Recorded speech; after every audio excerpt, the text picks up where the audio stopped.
Well, hello. This is about the item on the update of the OECD framework for the evaluation of SME and entrepreneurship policies. I'm going to take you through the document which provides part 3 of the framework, the updated framework. But some background to start you off. This is an update of the publication that you see on the left, the OECD framework for the evaluation of SME and entrepreneurship policies and programs. This was published in 2007 by the Working Party on SMEs and Entrepreneurship. And we discussed at the ministerial meeting at Mexico City, we discussed the recent developments, the changes in policy since then, the availability of new data since then, and the diffusion of better evaluation techniques. And we said that it's time to update this framework if it's to still be an international reference point.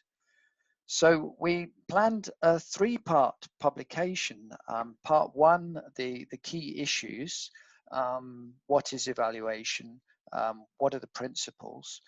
Part 2, the methods and findings from a set of evaluations that have taken place. And part 3, what we are now circulating is the conclusions from those parts 1 and part 2. So we're making conclusions from the meta evaluations, the 51 evaluations we've reviewed. Now, this is the structure of this little pre-recording. First, a quick summary of part 1 and 2. Second, then a presentation of what is in part 3, which is the document that you are to discuss at the Working Party meeting. So point number 2, what are the explanations of mixed picture findings, i.e.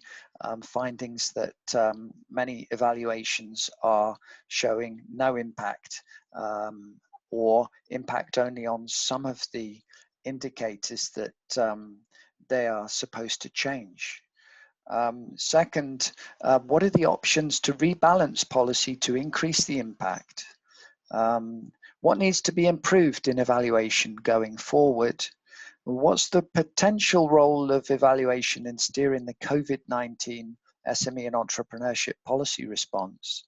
And then the document sets out 13 recommendations for evaluation in the future, which you need to review and comment on.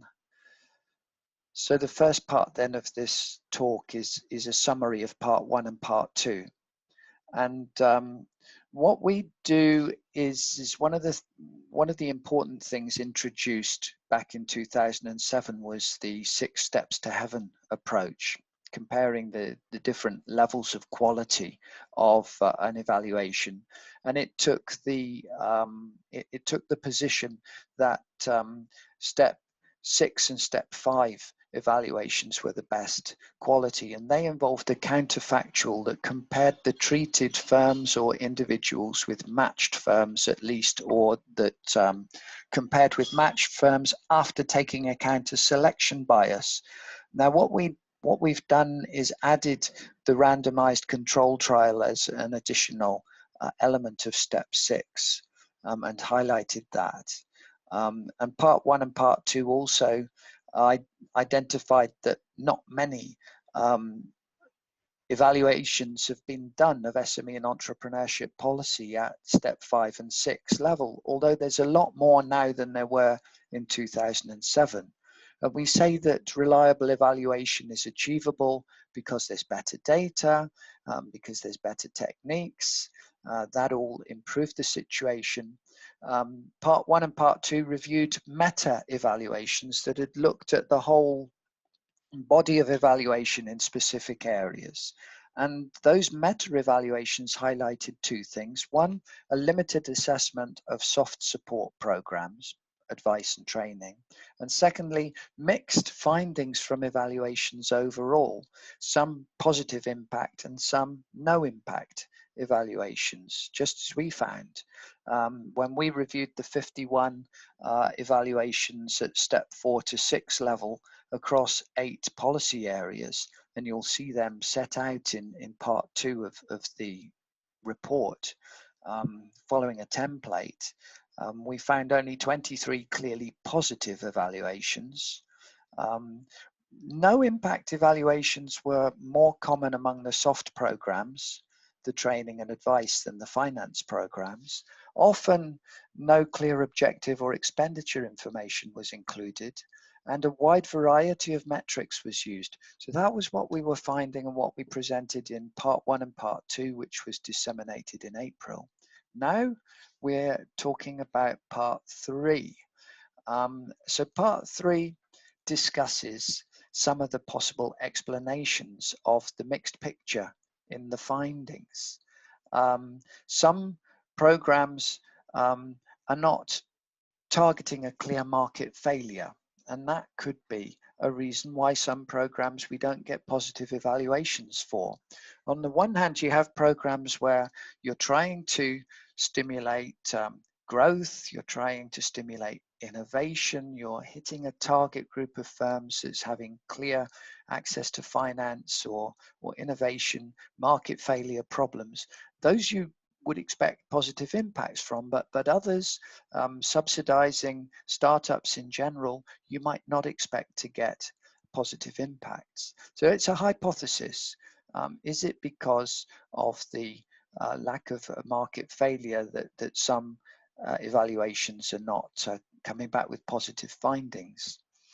Now, another hypothesis that we present is that maybe it's due to the fact that programs, even of the same kind, an entrepreneurship skills program as an example, are delivered differently. Programs are very different in the way they're delivered on the ground, and that might make the difference between success and failure. Another issue is context, and whether a program is the evaluation period covers a boom or a bust period, or whether the evaluation's covering a less developed region with a weak entrepreneurial culture, or whether it's covering a prosperous region. Then we also mentioned that there are potentially unintended consequences that are influencing evaluation results. And we mentioned the Peter Pan effect, which of course is about the little boy who didn't want to grow up. And this is about Korean manufacturing SMEs that don't wish to go above the size threshold for eligibility for public subsidy. So we set out in part 3 some reasons why you might be getting the mixed picture of findings, but we need more evaluation to explain these things. We also talk about 3 key dimensions on which it's important to have more evaluation, more richer evaluation that can compare different programs. The 3 dimensions are, number 1, hard versus soft policies. So a hard policy being one that involves a financial payment to the SME or entrepreneur, versus the soft policies, which are training and advice type measures. And we point out that the soft programs are less likely to have been evaluated reliably at step 4 to 6, and that a much higher proportion of the soft programs have come back as evaluated as having no impact, although some clearly do have a positive impact. The second major dimension on which it might be relevant to rebalance policy is between the selective and the non-selective policies. So selective are selecting likely growers, for example, as opposed to supporting any firm. Those policies that target high growth potential may be more effective, and that could be helping explain why we're getting mixed picture results. The final point is about macro versus micro policies. So the institutional environment, the framework conditions, the macro conditions, things like entrepreneurial culture, regulations that affect all firms, might be having a bigger impact on SMEs and entrepreneurship than the targeted policies, than the micro policies. So essentially we call for more evaluation to be able to judge the relative effectiveness of these different policies across these three dimensions. And part 3 then continues to look at what needs to be improved in evaluation going forward in the next few years that the framework will promote. So number 1 is to exploit new techniques and new data. Number 2 is to specify the objectives and the targets of the policy at the outset so that we can come back and evaluate it. It's not done frequently enough. Number 3 is increase the information available to evaluators and the public on the program expenditures so we can get to efficiency, cost efficiency, as well as effectiveness. Increase the scale of evaluation. We still say that, but to fill in where there are types of policies that are not being evaluated so much. Evaluate across the policy mix. Then increase the coordination and coherence of SME and entrepreneurship evaluation across government, the different ministries involved. And finally, develop international exchange of information on evaluation results. So here I've shifted to another section of the part 3 document, which you're reviewing. It's about the potential role of evaluation in steering the COVID-19 SME and entrepreneurship policy response.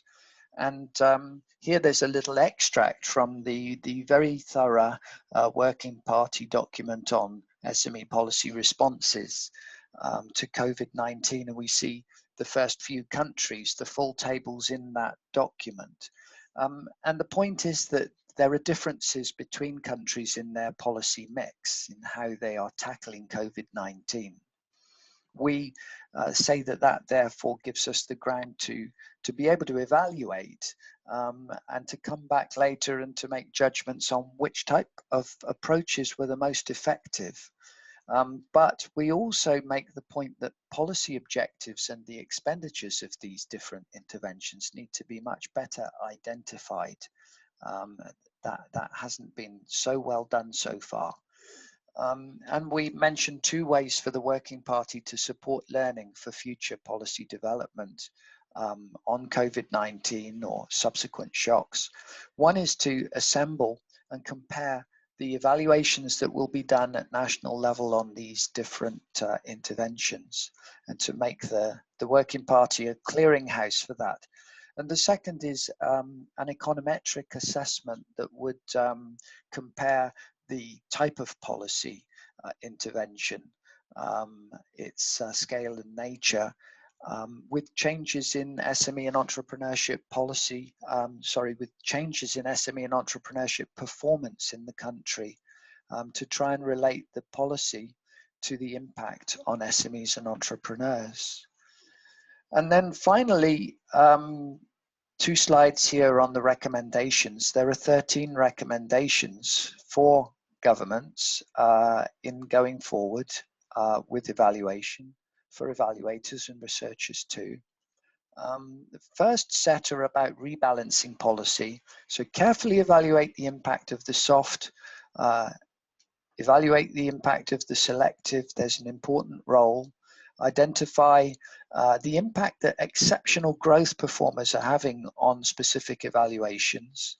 review the macro and institutional factors and their impacts, and the impact on SMEs and entrepreneurship of the range of public services provided to SMEs.